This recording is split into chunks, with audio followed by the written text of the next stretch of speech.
Greetings Earthlings, and welcome to my second Misconception video. The last video dealt with 10 popular myths about pets and animals. Please check out my YouTube channel. And this one will be dealing with historical misconceptions that have pervaded the modern consciousness. As always, remember the tenet: if something is asserted often enough, people will eventually see it as truth. And be sure not to fall prey to ignorant ramblings and guard your reasoning mind against the fallacious. So, here we go. Historical fallacy number 1. Lady Godiva rode naked through Coventry.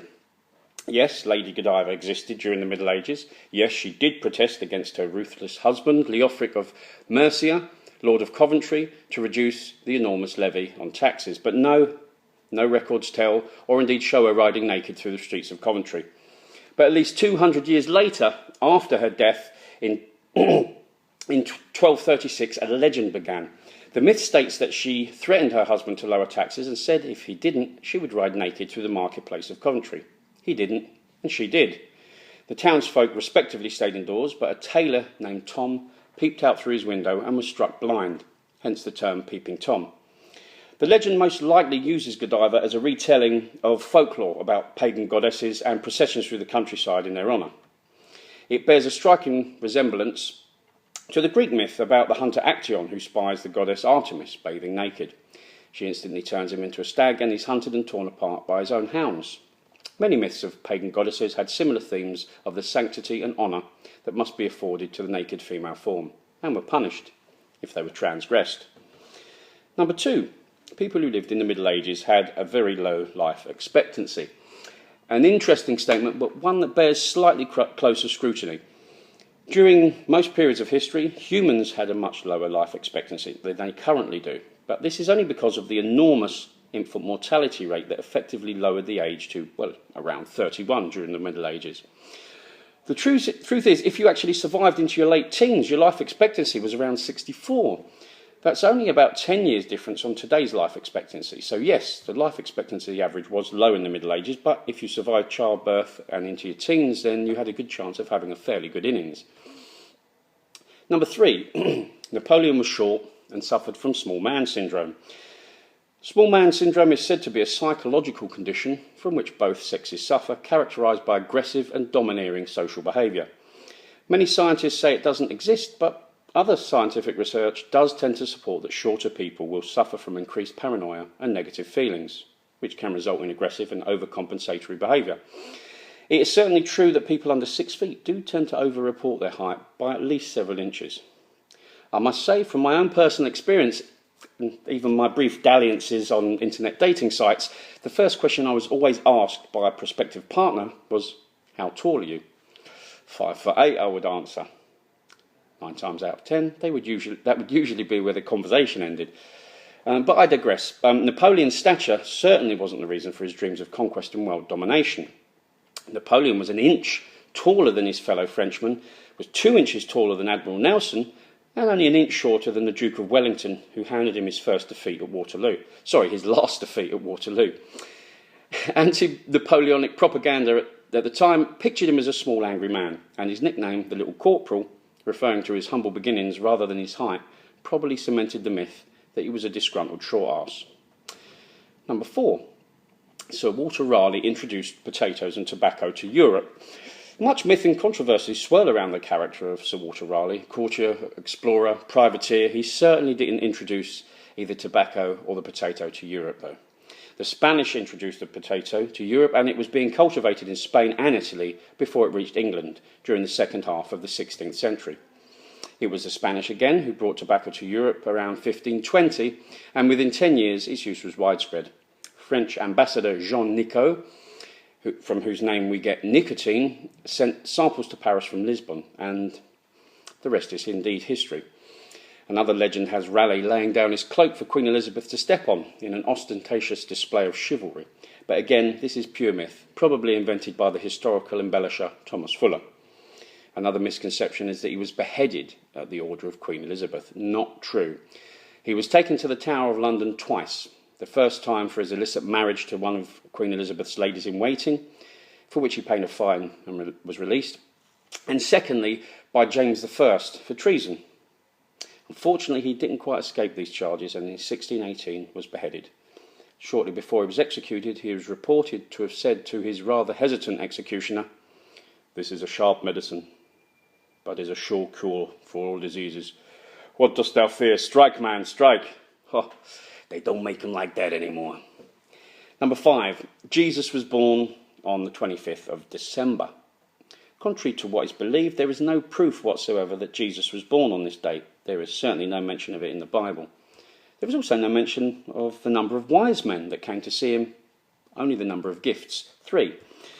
Being a wise man surely doesn't pay much, so perhaps there were 12 of them, and they had a whip round and could only afford to get 3 gifts between them. Who knows?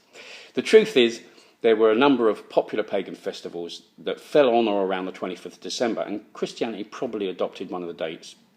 The Roman Saturnalia festival was celebrated around this time, and perhaps more tellingly, the Hellenistic cult of Mithras believed their god had been born of a virgin on the 25th of December. Number 6, Nelson lost an eye and wore an eye patch. Nelson certainly never wore an eye patch, although some later depictions of the Admiral included an eye patch for kudos. He in fact never lost his eye either, and was still very partially sighted in his right eye, which was injured at the Battle of Calvi in 1794. Although it is reputed that he did use his badly impaired sight to disobey an order once. When asked to withdraw at the Battle of Copenhagen in 1801, he held the telescope up to his damaged eye and said, "I see no signal to withdraw," and continued to engage the enemy. A battle he went on to win, although at considerable loss. He said at its conclusion, "I have fought contrary to orders and shall perhaps be hanged. Never mind, let them." Number 7. When told that people had no bread to eat, Marie Antoinette replied, "Let them eat cake." Poor Marie Antoinette, after her arrival at Versailles from her native Austria in 1770. She is known to have said, "It's quite certain that in seeing the people who treat us so well, despite their own misfortune, we are more obliged than ever to work hard for their happiness." Nevertheless, French revolutionaries didn't think much of her and guillotined her in 1793. The phrase "let them eat cake" was written by Jean-Jacques Rousseau, who actually penned the line "qu'ils mangeront de la brioche," let them eat brioche, and attributed it as a careless saying of a great princess, never naming the princess. He was probably referring to Marie Therese, the wife of Louis XIV, 100 years before, and not Marie Antoinette at all, as she would only have been 11 years old at the time Rousseau originally wrote the book that contained the line.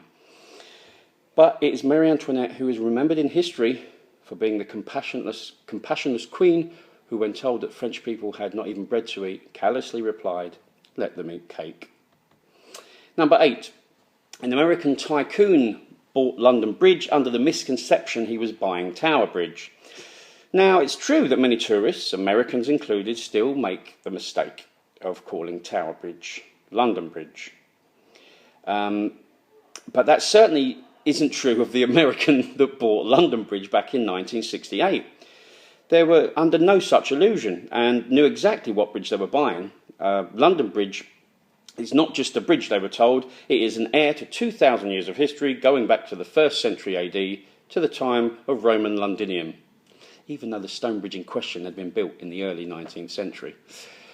Robert P. McCulloch of the McCulloch Oil Company of Los Angeles was happy to pay $1,029,000 for it on the 18th of April of the same year.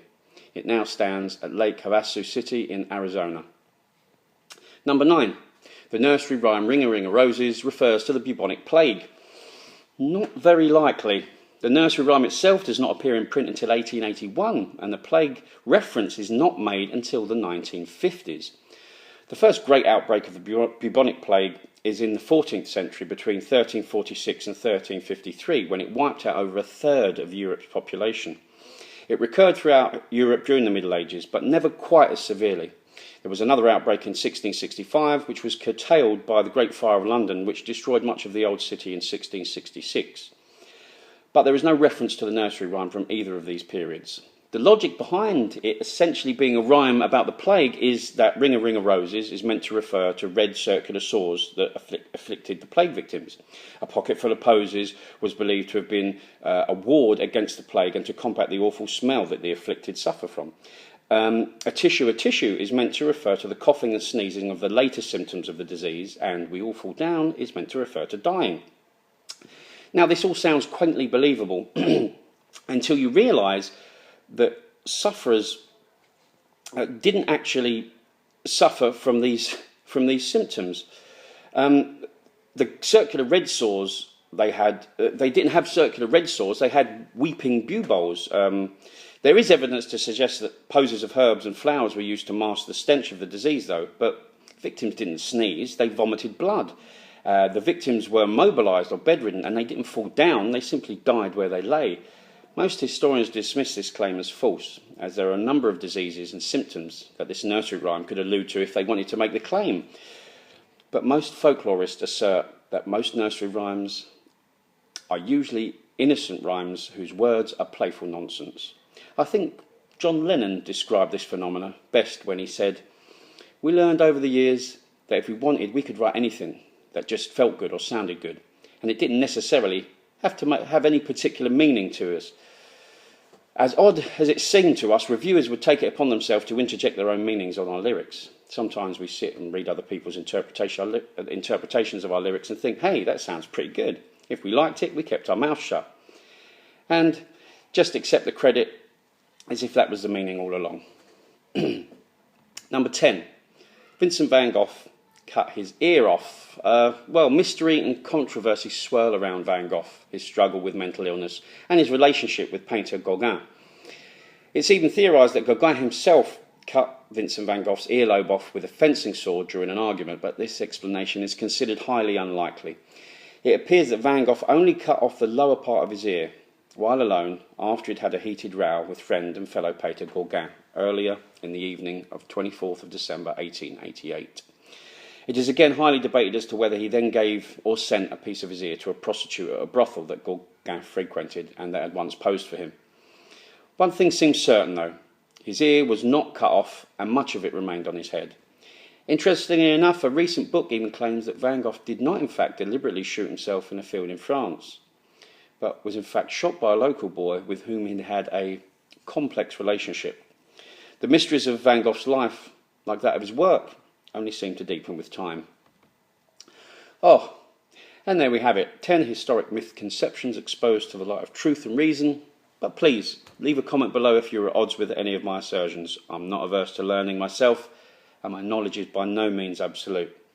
Look out for my next 10 science and nature-based misconceptions coming soon. Thank you.